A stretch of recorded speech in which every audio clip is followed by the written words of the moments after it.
This was about as regulation as it gets. 499 run আর 34টা ছক্কার এই অবিশ্বাস্য সেমিফাইনালটা আসলে ব্যাটাররা জেতায়নি। ম্যাচটা শেষ হয়ে গিয়েছিল ইনিংসের তৃতীয় ওভারেই, যখন 15 রানে থাকা একটা বল মাটি ছুঁয়েছিল।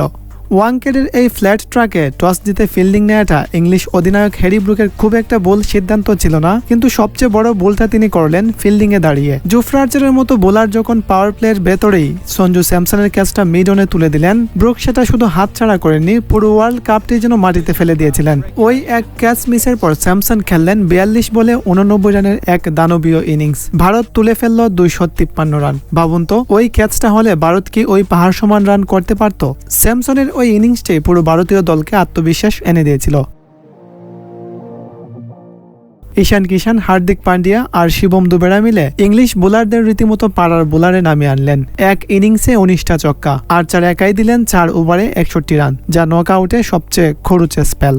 কিন্তু 254 রান তাড়া করতে নেমে ইংল্যান্ডও বুঝিয়ে দিল তারা কেন ভয়ঙ্কর। ফিল সল্ট আর জস বাটলার পাওয়ার প্লেতেই ফিরলেন। 6 ওভারে মাত্র 68 রানে 3 উইকেট। খেলা ওখানেই শেষ মনে হচ্ছিল, কিন্তু এরপরেই শুরু হলো 22 বছরের জ্যাক বেথেলের তাণ্ডব। মাত্র 45 বলে সেঞ্চুরি। টি20 বিশ্বকাপের সেমিফাইনালে এমন ইনিংস খুব কমে এসেছে।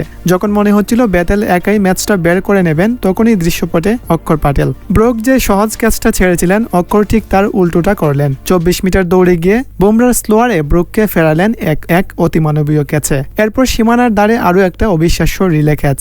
নিজে ব্যালেন্স হারিয়ে বাউন্ডারির বাইরে যাওয়ার আগে শিবম দুবেকে বল ছুড়ে দিয়ে ফেরালেন বিপজ্জনক হয়ে ওঠা জুটিকে। ক্যাচ মিশিয়ে যে ম্যাচ শুরু হয়েছিল, অবিশ্বাস্য সব ক্যাচ ধরেই সেটা নিজেদের পকেটে পড়ল ভারত।